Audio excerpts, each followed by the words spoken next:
Welcome to this interview. I have the pleasure to welcome at the Institute today the Secretary General of the Inter-Parliamentary Union, otherwise called IPU. Mr. Martin Chungong has been the Secretary General of this very prestigious and long-lasting organization in Geneva for the last 10 years. Is coming to visit us on a specific day. We are the day of the US elections that not only are supposed to renew the president of this big democracy, but also Congress and a third of the Senate. So this is a very good opportunity to talk about parliamentary matters, to talk about elections, and to talk about the role that international Geneva can play to strengthen democracy all over the world. So thank you very much, Mr. Chungong, for accepting to be here, and welcome. Thank you. It's a pleasure to be here. Thank you very much. Maybe we could start this interview by presenting a little bit the missions and the goal of the International Parliamentary Union and what you think this organization could accomplish and has accomplished to strengthen democracy before we start.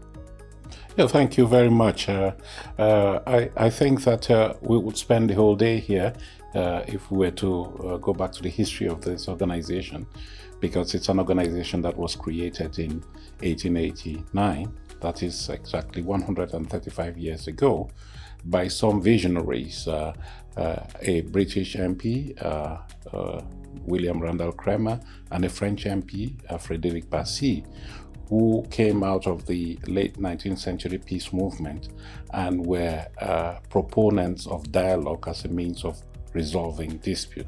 They believed firmly that it was not necessary to go to war or to resolve disputes. And so this is something that has served as the leitmotif of this organization over the past more than one century now, dialogue. And we do then promote dialogue among parliaments around the world.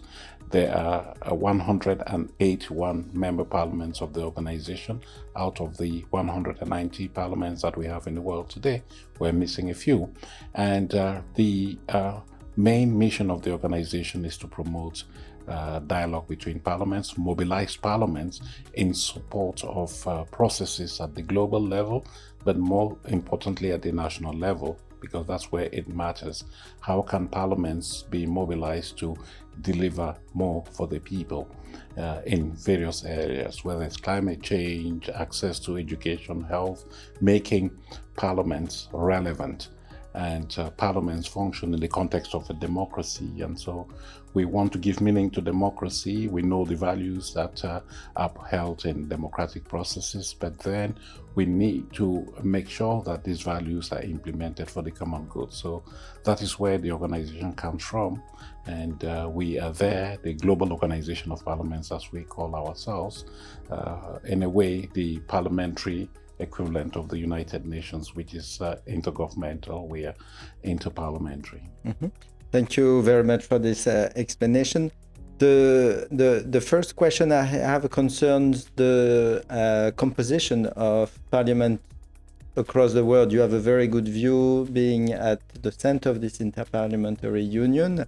Are all parliamentarians elected, or are there some other forms of modes of nomination, and does it matter for your organization or for your members the way parliamentarians are coming into parliament in their member state? Yeah, well, the thing is, for us, what is important is that in each country there should be a legislative body. That is a body that has lawmaking powers, that has powers to hold government to account, that has budget allocation powers, and is there to represent the people.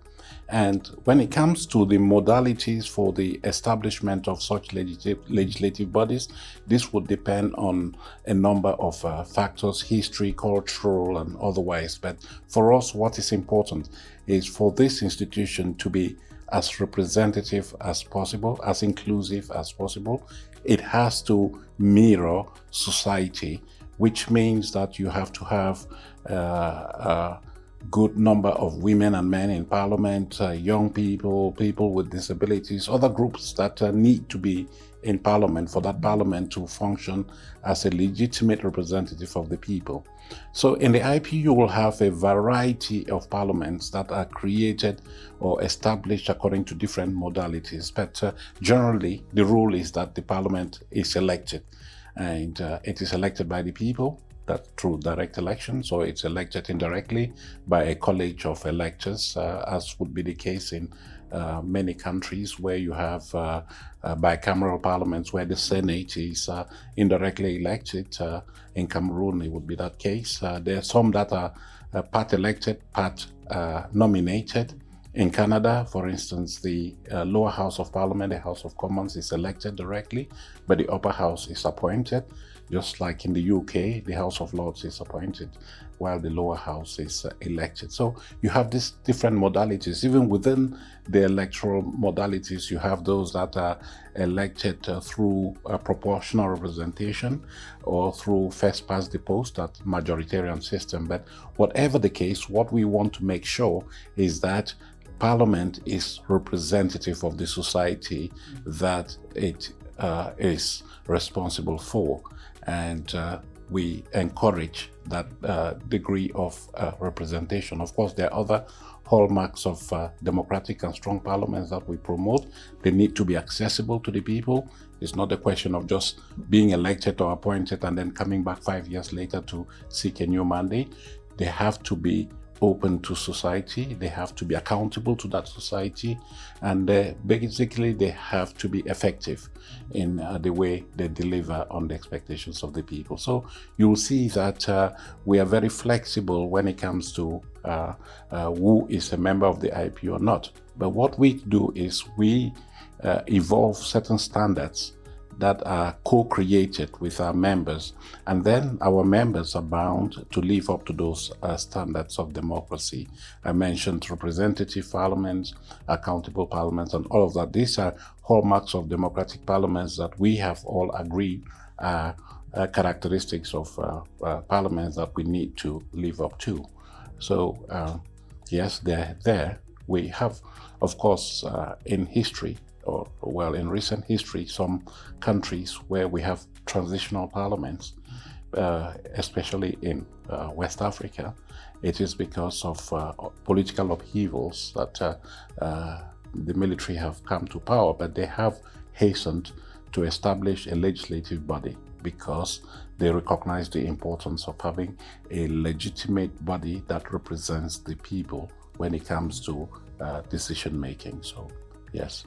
You have talked about the criteria of representativity being very important, and in your career you have worked a lot for the cause of gender champions and to promote the representation of women in parliament. And in the last 40 years or so, there has been a lot of transnational efforts to promote gender quotas, not only in parliament, but also in general elections, in the making of lists, etc. And I'm wondering if there has been some thinking at the IPU about other criteria to measure inclusiveness than gender representation, how to also include ethnic minorities or questions of class in addition to the question of gender. It's a particular difficult issue to have this sort of intersectional approach to representation, but I was wondering if there has been any thinking on this. Yeah, we have done a lot of reflection on that. As you say, we have invested a lot of effort into promoting gender equality in decision making, in representation in parliament. And I must say some considerable progress has been made in this regard. And if we look at the statistics in Beijing 30 years ago, the level of women's representation in parliaments was just 11%. Today, we are at 27%. So in 30 years, we have witnessed this increase, although we see progress slowing down, and we have to be very careful. We have to be vigilant, because democratic gains can come unraveled very quickly. Coming to a question of inclusion, yes, society is made up of men and women, of course, but they are made up of other categories, such as young people. We have in recent years been very keen to promote the involvement of young people in decision making. We have a youth movement which celebrated its 10th anniversary this year, a forum of young parliamentarians that are driving our youth agenda. And it is important that young people are represented in governing institutions. Today, when you look at the composition of society, where young people under 30 years of age account for 60% of populations worldwide, and then you look at their representation in parliament, it's under 3%, and so they're grossly underrepresented. And I think this accounts for the lack of interest by the young people in governance processes as they stand today. So we are pushing for younger people, for parliaments to be more young in terms of their composition. But it is important that when we talk about inclusion, it is not just about numbers. You can have a young parliament, but that parliament may still be very conservative and old in the decisions that it makes. So it's about numbers, but it's also about the quality of representation. And recently, we have moved on to another category that is not very visible, and that is the people living with disabilities. We're in the process of reforming our rules to allow for us to, or rather require of the organization to be more attentive to the needs and interests of the people living with disabilities. And we see many countries in the world today that have set aside seats for people living with disabilities. So this is a community that we are looking at. You mentioned indigenous communities. There again, we have a difficulty, and that difficulty is it is not very clear who should be considered an indigenous community. In some countries, we did a study several years ago, it was difficult for somebody who was an indigenous minority to identify themselves with that minority, because it led to disenfranchisement, so to speak, because those minorities were not entitled to certain political privileges, and so they preferred to be part of mainstream population. So when you talk about a representation of indigenous minorities, then we have to identify them very clearly and go out to promote affirmative action to support them. Otherwise, no. But again, we go back to representation, and that is what is important. We should do it in a fashion that is comprehensive, all-embracing, to make sure that when there is a legislative body, there is a parliament somewhere, the whole of society can identify themselves with that structure as being one that is able and is delivering on their expectations. And you mentioned the sort of lack of representativity of the young people in parliaments. I would like also to mention the disaffection they have to the main mark of representative democracy, which is the election. A lot of time, especially in Europe, young people do not go to vote because they don't think their vote will matter, will have an impact. And so they engage in other types of democratic practice, more participatory. We are, after all, are in Switzerland, a place where democracy happens also outside of parliament. So I was wondering if the IPU is developing reflections on how to complement participative democracy and representative democracy, and to think the two together and develop new initiatives outside of parliament. Okay, thank you. That's a very good question. Yes, I think you're right when you say that there is some sort of disinterest among young people when it comes to the mainstream governance processes. It's true. And that is, as you have said, because they don't think that those processes are delivering on their interests. So what do? We need to make sure that governance is responsive. And how can governance be responsive? It has to be inclusive. We need to go out and woo young people into mainstream governance processes. And we have seen in many countries that when young people are empowered, they do deliver. The mistake that the older generation has been making is that they consider the young generation the leaders of the future. But no, not anymore. They're leaders of today, because we have seen many examples. I remember recently I met a young minister from Namibia. When she came to the IPU, she was still in her teens as a young parliamentarian, basically baby. But today she's a senior minister in Namibia and she's delivering. So first of all, we have to believe the older generation has to empower the younger generation. And that's why we come back to what we are trying to do, promote actively the representation of young people in parliament. Give them that space to contribute to the decision making, and they will deliver. Otherwise, they'll find other ways of doing that. But that is not the choice or ideal modality, because in every system, it is parliament that in the constitution is empowered to make certain decisions, to pass legislation that is binding on everyone.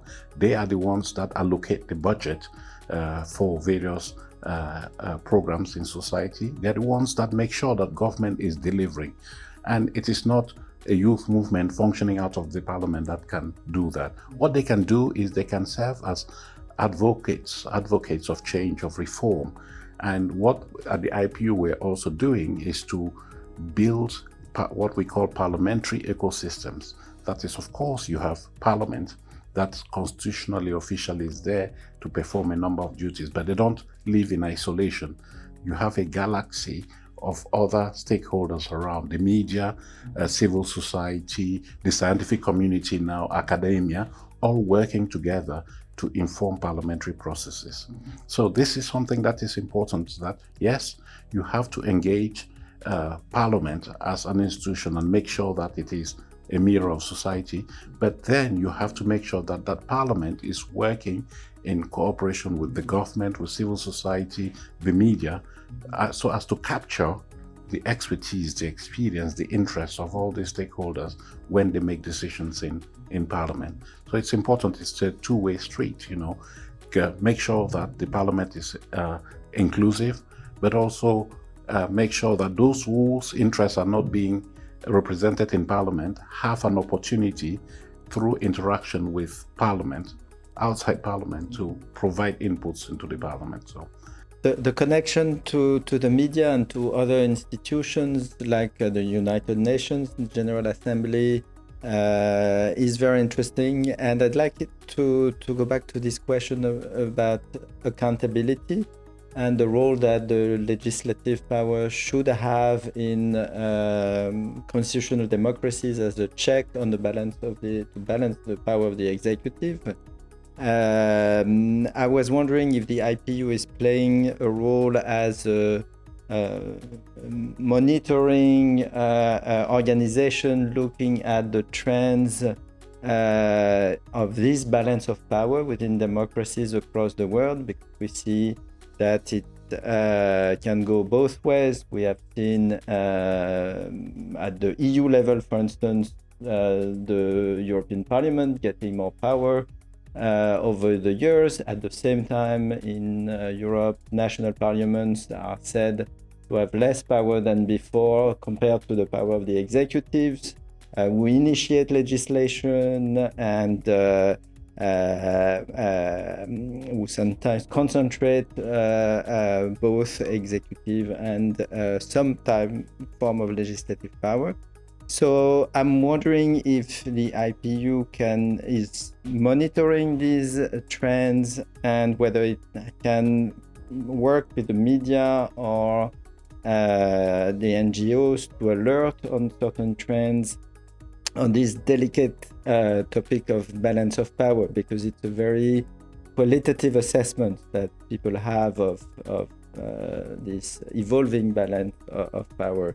So I don't know if you can cite initiatives either to give the public a broad vision or to help parliamentarians fight against the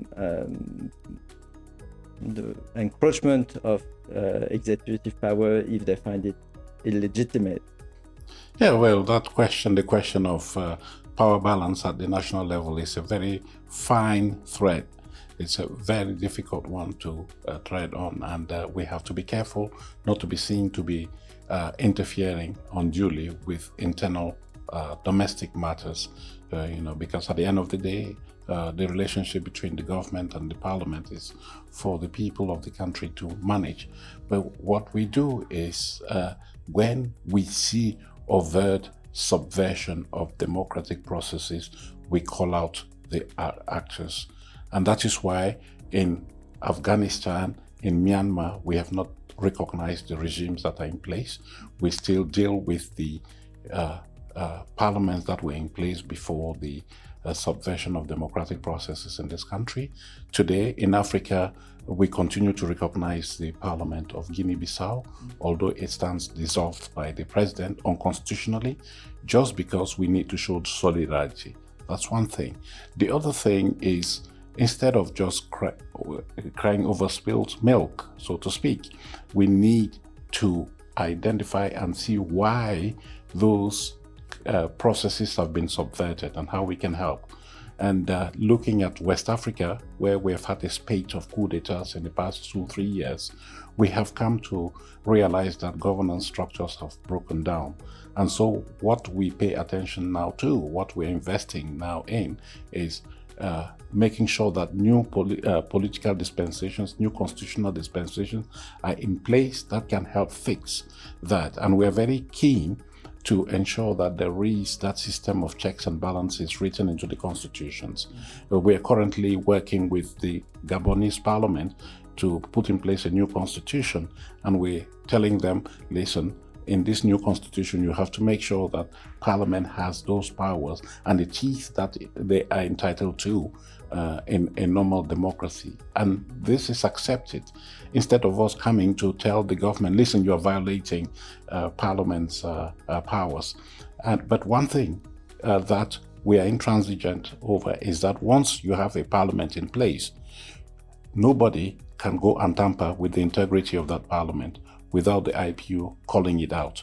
That's why I think we can talk about this. We have a system of protecting members of parliament in the IPU when they are being violated by especially the government. Most of the time it's by the government, They're intimidated, they're threatened, they're tortured, they're killed.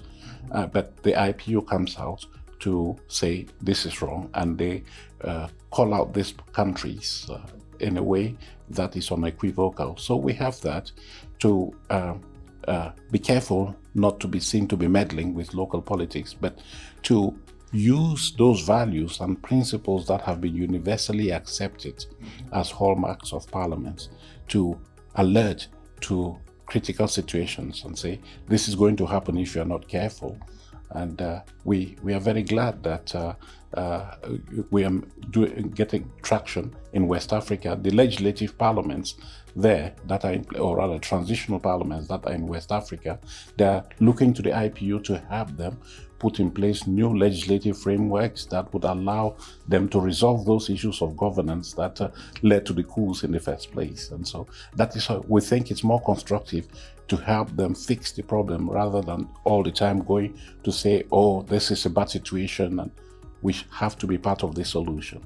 And I think that today, if we do have some trust, and I think we have some measure of trust among our members, it is because we have adopted an even-handed approach to the way we deal with countries. And you will not see us, apart from maybe gender equality, where we have a league table of countries that are doing well in terms of women's representation in parliament, league table of young people in parliament. But apart from that, we don't have any league table of democracies, because we're not a club of democracies.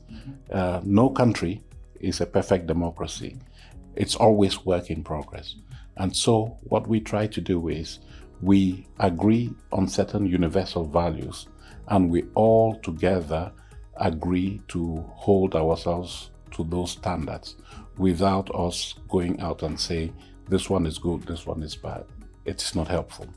Do you think that being in Geneva, the heart of Geneva, is a strategic asset for the IPU to help defend the security of parliamentarians with a network of UN rapporteurs or with the Human Rights Council? Do you often work in cooperation with these organizations? It helps a lot. It helps. Proximity helps a lot. I know my colleague of UNHCR is across the street from here, and I can just walk over to them, or I will pick up my phone and call the High Commissioner for Human Rights. Same thing. We have joint programs that build capacity for parliaments to deal with human rights issues, but in some cases we're working together. Like recently, the High Commissioner for Human Rights and I were discussing the human rights situation in Bangladesh following the overthrow of the government there, and we're very keen for human rights to be upheld in that country. So we have those joint programs. It helps to have to be in Geneva, close to these other stakeholders. But then I don't want to exclude those others that are not working in the human rights field. I mean, WHO, ILO, ITU, all these specialized agencies. Again, I said that we want to build parliamentary ecosystems that are informed by the views and perspectives of other stakeholders. And we want democracy and parliaments to deliver. If they have to deliver on health, then we should be listening to WHO. If they want to deliver on labor, access to employment, we need to be listening to ILO. And the fact that these organizations are based in Geneva helps to create that environment that allows us to interact in a way that is beneficial for the people that parliaments represent. Unfortunately, we're getting close to the end of this dialogue.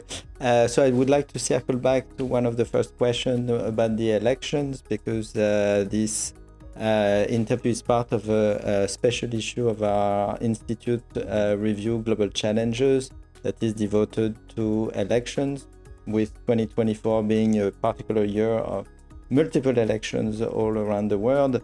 And in this round of elections, the issue of the digital campaigns and the possibility of interference in the age of social media and digital democracy has been raised in multiple countries, including in US elections, even with the specter of AI.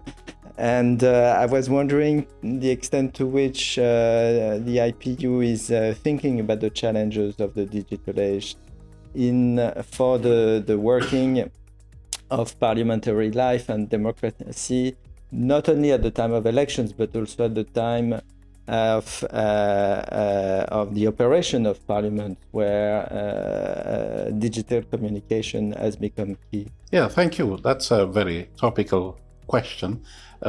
We all agree that the emergence of new technologies, including AI, holds the potential for lifting humanity to greater heights. That is clear. You know, the benefits of new technologies like AI are clear. But then we also have the potential for these same technologies to be misused for negative aims. And that is what we have to guard against. And we do think that Parliament should be at the forefront of the campaign, of the global efforts to, quote unquote, rein in the uncontrolled development of these new technologies. We need to have a discussion of how we can establish regulatory, legislative frameworks for the development of new technologies, how they can be used. And there are good examples in Europe, where I think they have the Digital Act by the European Union, the European Parliament, bring pressure to bear on some of these platforms that are used for social media communication, making sure that they're more responsible. And it is the role of parliaments. That is what we in the IPU are doing, because we see too much evidence of the negative effects of digital technologies on societies. When we look at women, for instance, women politicians, many of them, according to our statistics, 84% of women parliamentarians have been subject to one form of abuse or another online. This is unacceptable. We have the potential for misinformation to distort elections, and not least the ones that are taking place in the United States today. So the harmful effects of new technologies, digital technologies, are there for everyone to see. But I don't want us to cross that line and say, restrict the use or the emergence of these new technologies, because the benefits potentially outweigh the disadvantages. So Parliament should step in, and that is what the IPU is doing. We just came from our assembly a couple of weeks ago, where we adopted a landmark resolution on the impact of AI on democracy and human rights. And there are a number of action points where we say this is what parliaments need to do, is help foster regulatory frameworks, look at the ethics of the development of new technologies, and make sure that they're used for the benefit of humanity and not to annihilate humanity. All of that is what we're trying to do. We have the prototype of, we have this report that we published on the e-Parliament, how parliaments are using new technologies, how they can regulate digital technologies for better use in parliamentary processes, but in interaction between parliaments and society as a whole, because it's important, again, going to what I said about parliamentary ecosystems, for parliament to engage with the citizen, and new technologies facilitate such communications. And so we need to be putting in place a structured manner in which we can use this technology for the benefit of people. But then again, we have to be careful about letting these technologies just grow out of hand, and it's likely to be akin to the nuclear bomb that, if it were not controlled, would just destroy all of humanity. So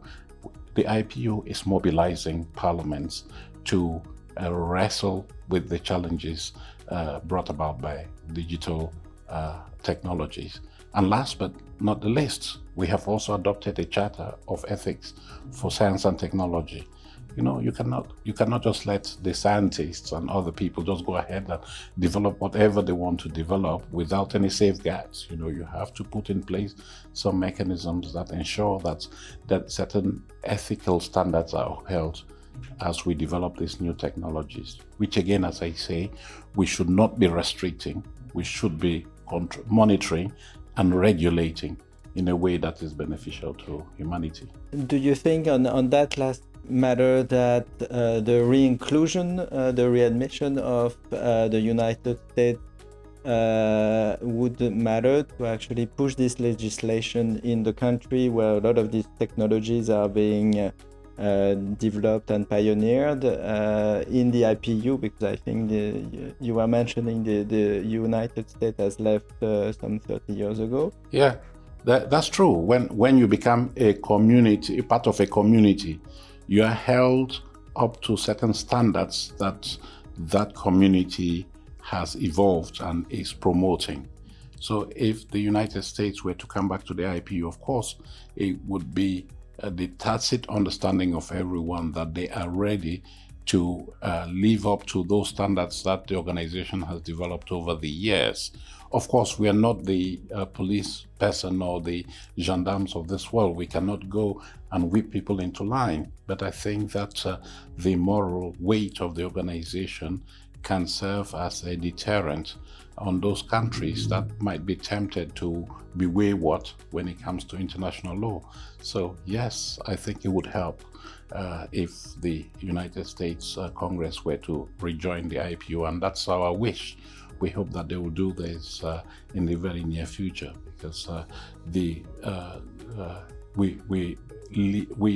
aspire to be universal, we aspire to be global, and we cannot say we are fully universal if a major democracy such as the United States is outside the fold.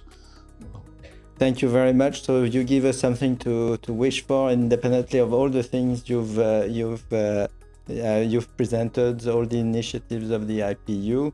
And Mr. Secretary General, thank you very much for your time. It was very illuminating. Thank you very much. I really appreciate this opportunity to hold some reflections with you on governance in the world today, especially so as a major event is taking place in the world today, elections in the United States. But as these elections take place, we should be mindful of the fact that other major elections have taken place in the world this year. In 2024, we've just had major elections in India, the largest democracy, in Indonesia, and in Africa. We just had last week peaceful transition of power following elections, and these are all cases of success that we need to showcase, and we hope that the elections taking place in the United States will be no exception to this success. Thank you very much.